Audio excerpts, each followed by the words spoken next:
Bismillahirrahmanirrahim. Assalamualaikum warahmatullahi wabarakatuh. Good morning, everybody. How are you today? I hope all of you are fine and healthy. And I'm so sorry for postponing our meeting this week due to certain condition. And so today we are going to start our grammar class for the second meeting. Well, let's start the class by Basmalah. Bismillahirrahmanirrahim. And here we're about to talk about nouns, okay? Let's start from what is a noun. Noun is a word that names something, such as a person, place, thing, or idea. There's the definition of noun, and in a sentence, noun can play the role as subject, direct object, indirect object, subject complement, object complement, appositive or adjective. These are what we are going to discuss in this meeting about noun. We are going to talk about some types of noun, and then we are also talk about the function of noun in a sentence. Let's start from the types of nouns that you need to know. The first one is proper nouns.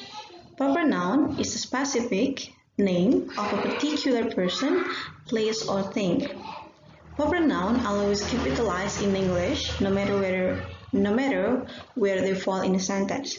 So it belongs to a specific name of a person, place, or thing.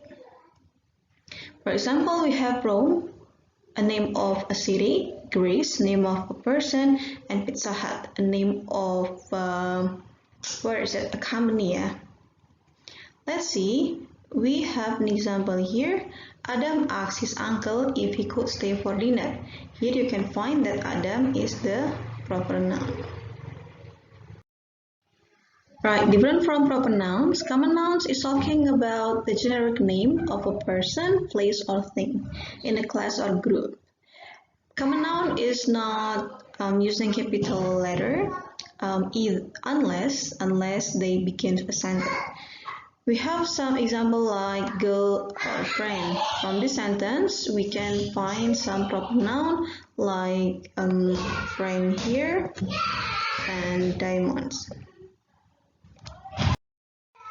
Alright, the next one is concrete noun. It is something that's perceived by our five senses, right? Like dog or flower. You can see, you can touch those things. Here I have an example. I eat chocolate, right? Chocolate here is a concrete noun. You can touch it, you can taste it. Alright, the next one we have collective noun. It is a group noun that refers to units or groups in a collective sense, like team, family, and pride of lions. You can find that team, family must consist of more than one person, but they are considered as a unity. Okay. For example, here I have the sentence consisting of the rock group. Okay, the rock group must consist of more than one person, but they are considered as collective nouns. So we have singular verb here. Yeah. The next one we have abstract noun. It represents intangible ideas. Okay, the things that you can perceive by our five senses. It can be ideas like life or information. You can tell about life, about information, but we cannot see what the thing is. Okay, and then emotion like love, fear, happiness. You can feel it by your feeling, but you cannot touch or you cannot taste it. Also, we have personality traits like passion or maturity. And then the next one is some philosophical concept like industrialism and capitalism. Okay, the next one is compound nouns. In these compound nouns, you will have two or more individual nouns tucked together and they form a new meaning. For example, sunrise, backpack, and software.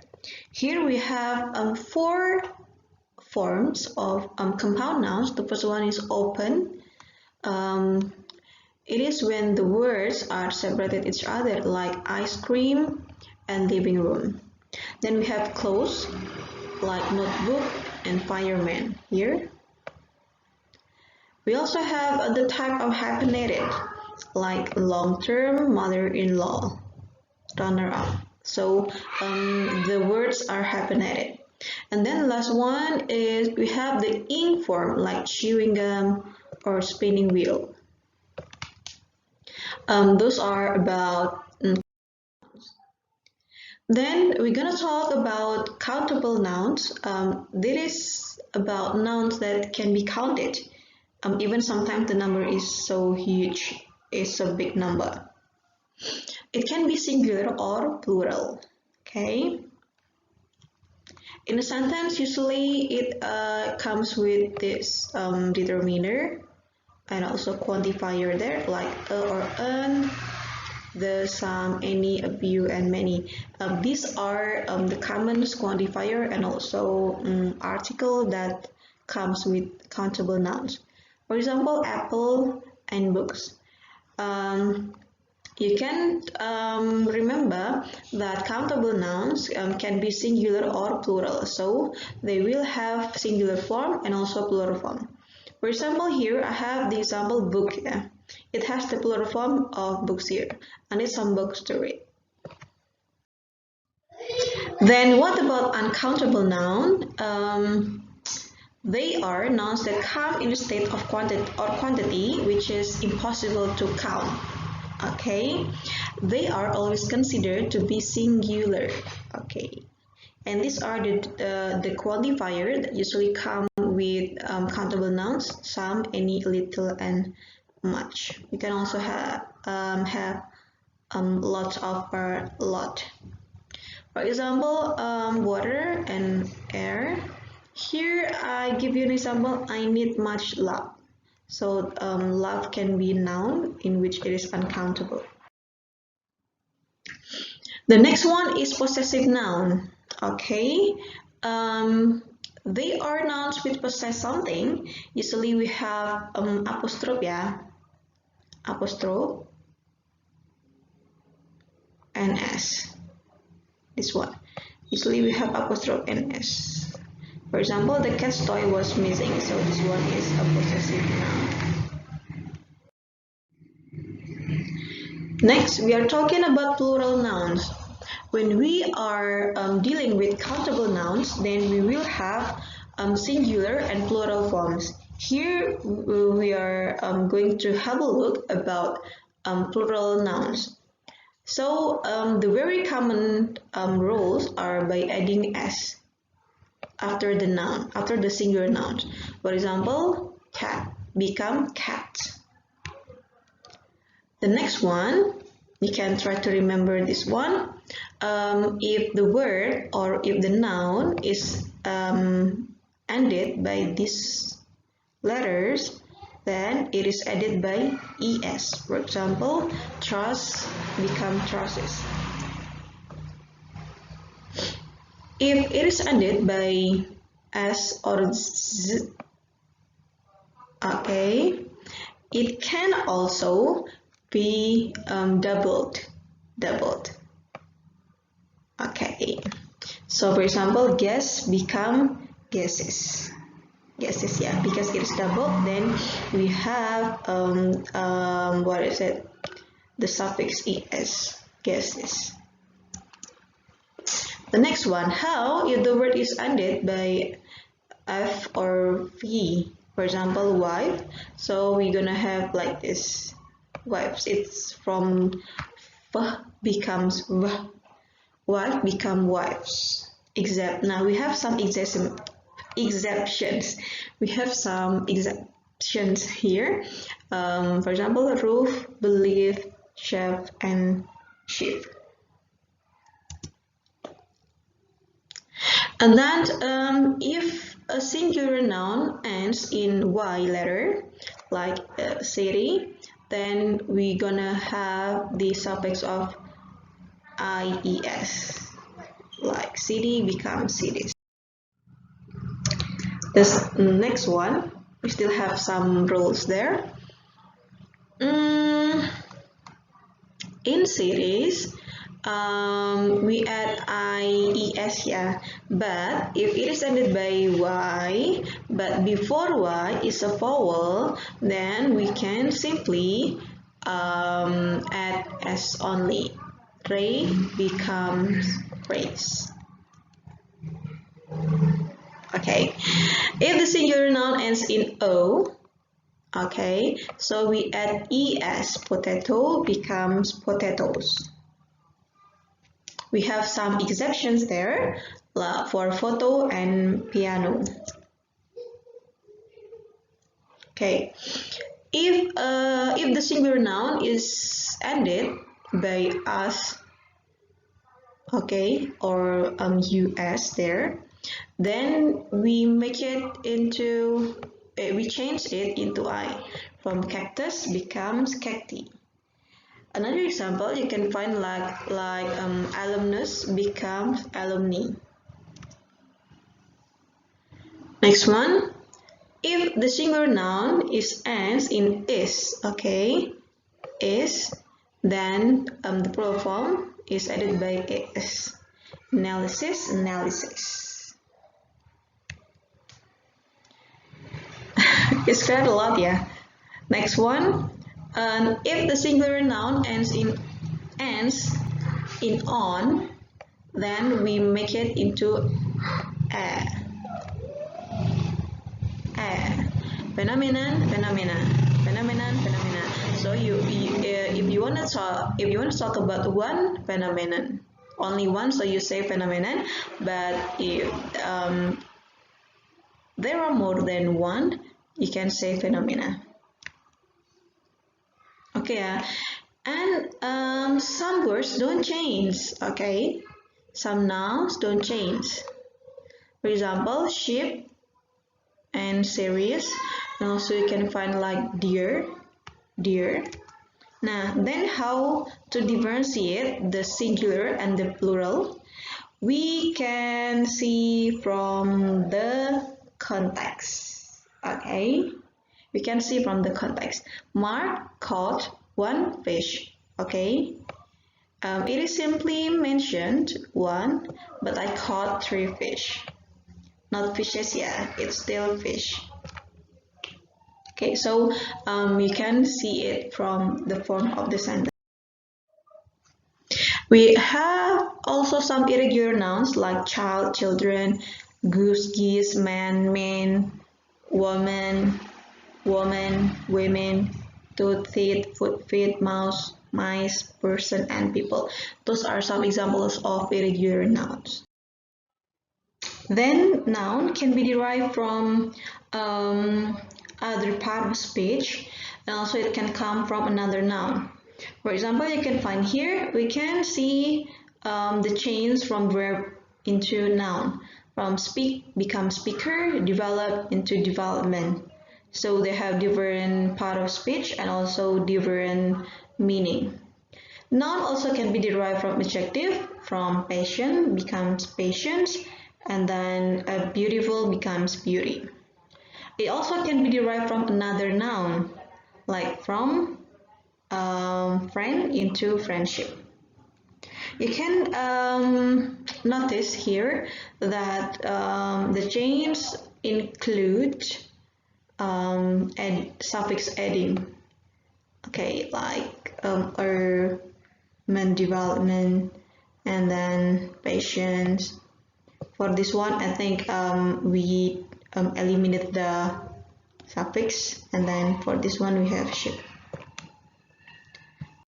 Let's see what kind of suffixes for nouns. We have dom, boredom, manhood, friendship, kingdom, duckling, machinery, materialism, volunteer, booklet, farming. We have also another suffixes. You can find it. You can try to find it. Like men in development and the other. So it can be so varied. Now we're going to talk about the function of nouns. There are some function of noun. The first one is as the subject. I have two examples here. The first one, the man stepped on my toes. The car smashed into a wall. From these two simple sentences, you can find that the noun, the man and the car are functioned as the subject of this sentence. The next one, it can be the direct object. What is direct object? Direct object refers to a word or a phrase that receive the action of the verb. Okay, it can be a word or a phrase that receive the action of the verb. For example, here we have Tom bit his nails and I'm painting the doghouse. Tom bit, okay, the verb is this one and the direct object is his nail, okay, his nail. You can find here that it received the action of bit. And then I am painting the doghouse.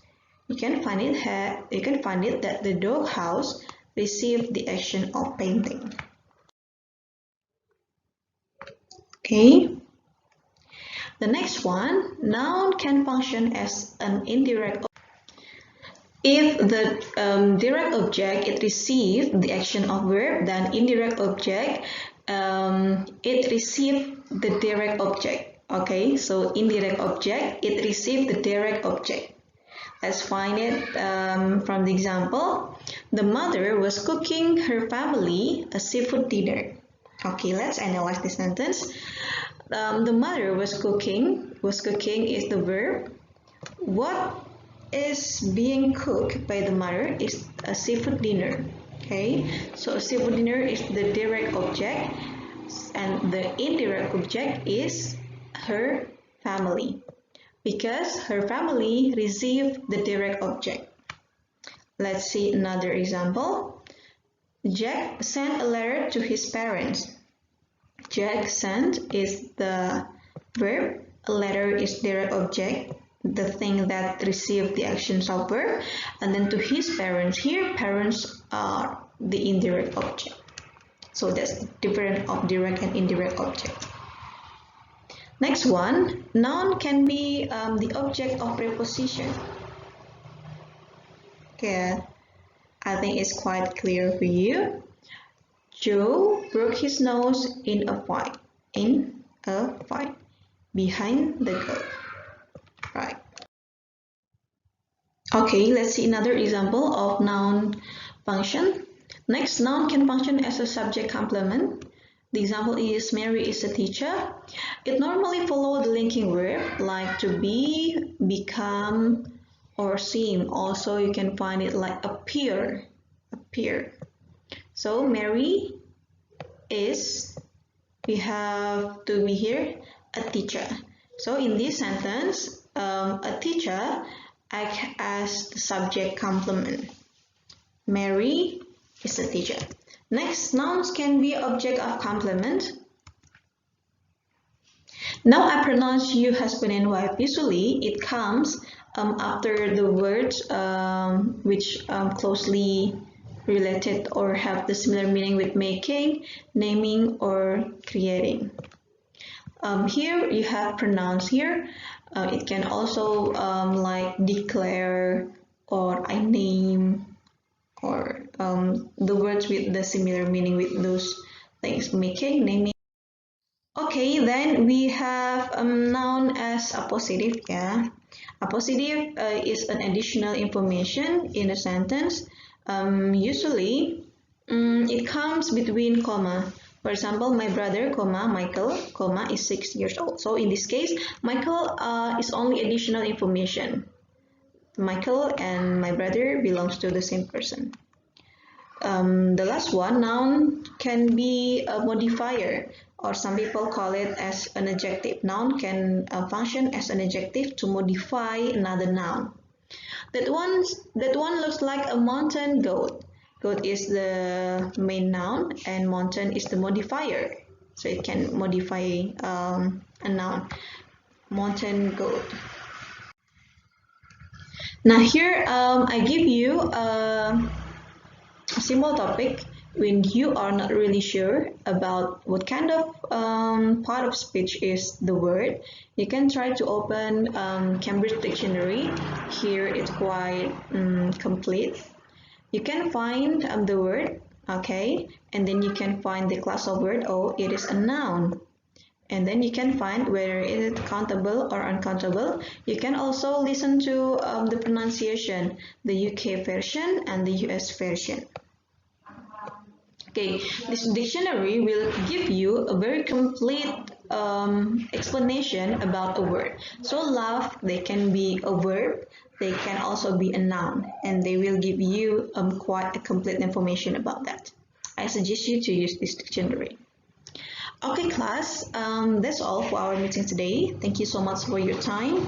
And in case you have any question, don't hesitate to ask. I do appreciate that. Thank you so much and see you in the next meeting. Wassalamualaikum warahmatullahi wabarakatuh.